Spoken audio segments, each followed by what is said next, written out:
They put me in the middle, I don't know why. Funny. That way we keep an eye on him. He's way disappearing. Yay, everybody's here. Nobody didn't show up. That's awesome. What's up? Thank you. So these are all fans of Lost, huh? Y'all are lost. Does anyone have a toothbrush? Yes. And I have toothpaste too. The Walking Dead. Yep. Everybody here Walking Dead? Everybody in there?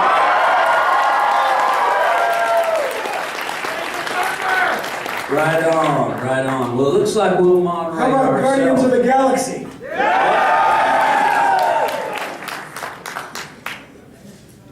Yeah, I'm excited for that.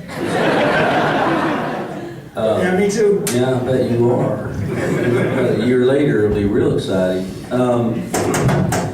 So tell me, Lew, Yes. how did you come about getting involved with what is that show you did, The Walking Dead? Walking Dead. Yeah. That was a pretty good gig, I'll tell you. Interesting story. I had seen the graphic novels, we like to call them, and they'd come across my desk, obviously, because of being attended to the horror genre, and I thought they were pretty damn cool and well done. Obviously, Robert Kirkman is a genius. So, never thinking twice that they could actually pull it off as a television show until I was asked to come in and audition for the pilot. Just keep your answers under an hour. Yep. And I auditioned for a character named Meryle. And thankfully they hired this guy. And then a couple weeks later they brought me in, they said, would you audition for Merle's brother?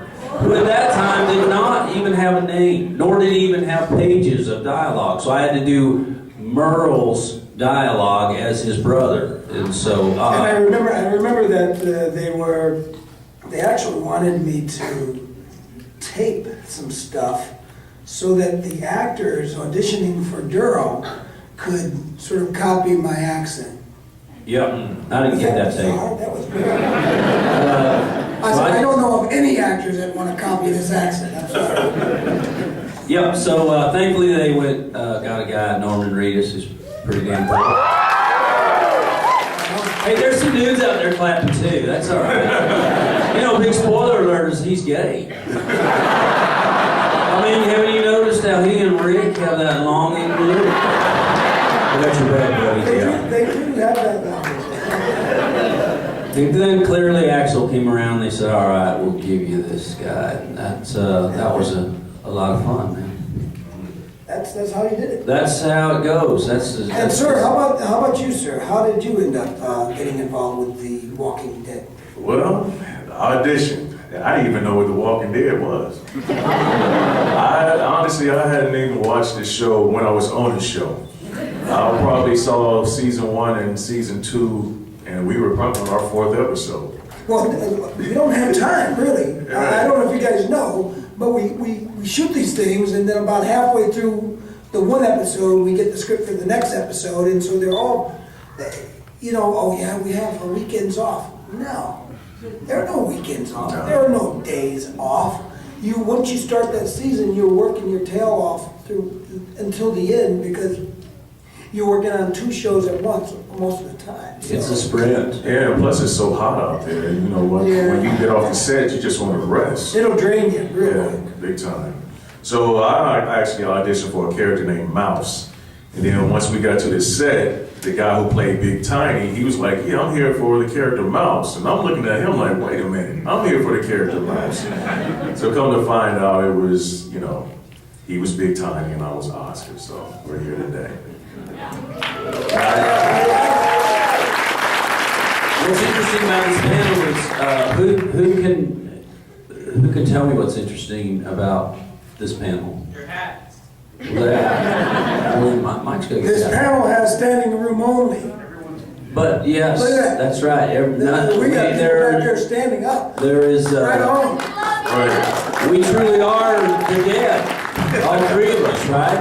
We're all gone. So We are called, this panel is called the Talking Dead. Yes. talking, y'all. Now, Michael Rooker, tell me something. How did you end up being a part of The Walking Dead? Well, I gotta tell you, man, it was a funny story because I knew Frank Darabont about 18 years ago, and I was supposed to do one of his projects. And I ended up having to back out of his project 18 years ago, and he didn't like that. So 18 years of not Yeah, but Morgan liking Freeman was so good at that. Shawshank. Yeah, but you know what? I could have tanned. But you know, we ended up hooking back up, and I ended up getting the gig as Meryle, and my friends who were casting directors,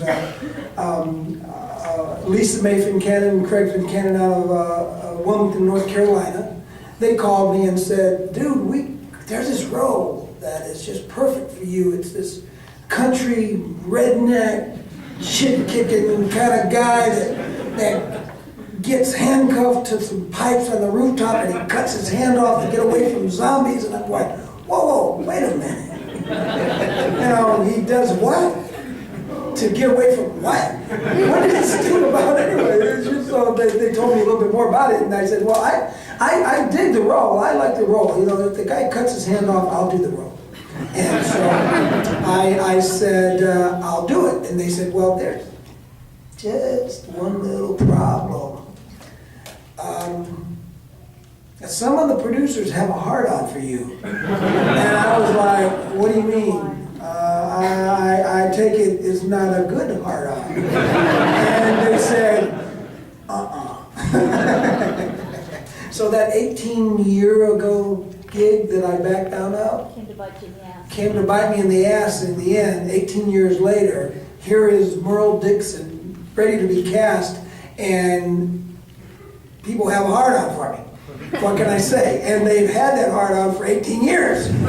So no matter how, I missed out on a lot of stuff. And I didn't know about it, see? I didn't know about this Hard on. misconception of what took place 18 years ago, see?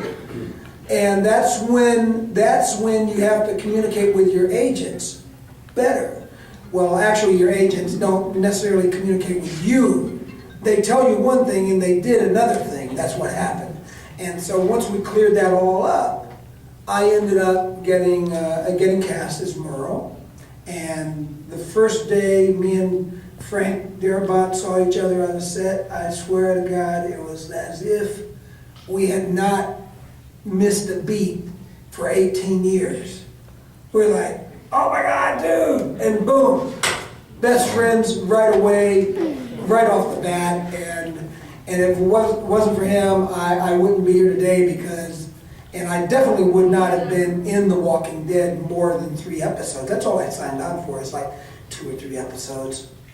But he wrote that monologue, that 4.5-minute monologue.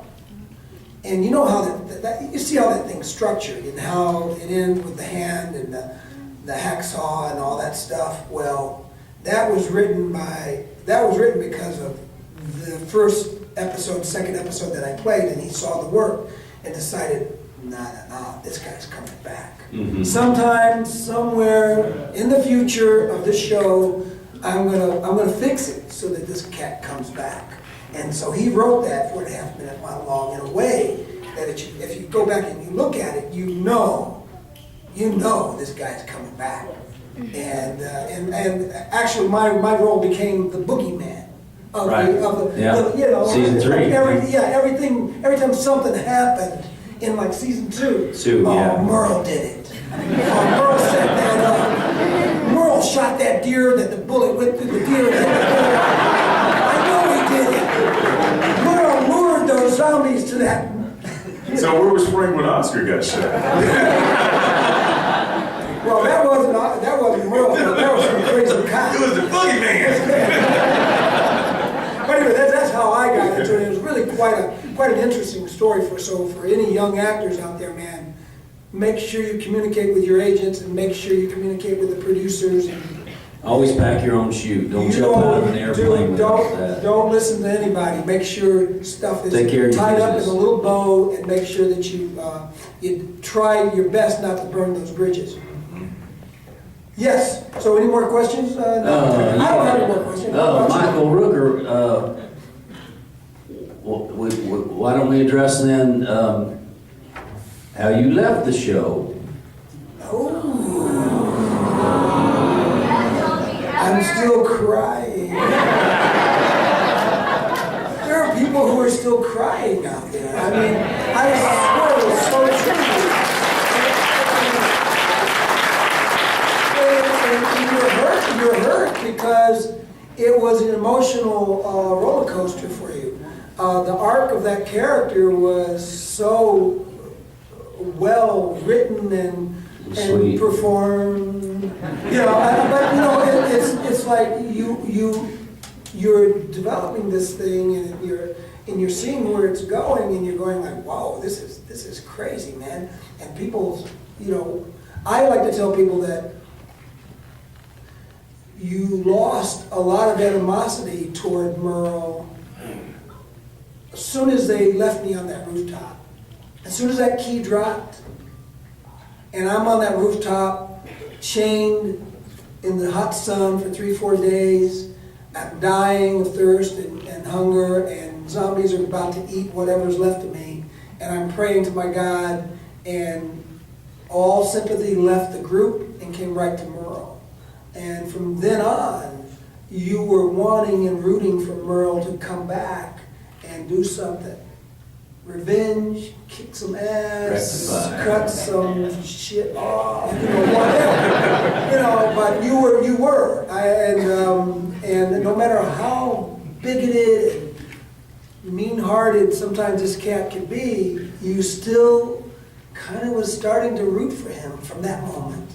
And then as things went by, you ended up rooting more and more, and until, you know, that fateful day, you know, right? There is always that day. You can't escape it. It's like gravity. I got that call about 2-3 weeks before that day occurred, and so we worked on the script and ended up being what it is, you know. I really wanted a nice big beat down before the governor grabbed a hold of me, because my point was, there ain't no way the governor's going to kick Merle's ass. I'm so sorry. The girl, Michonne's already kicked his butt. And I've already kicked hers. So, no, ain't happening. You know what I'm saying?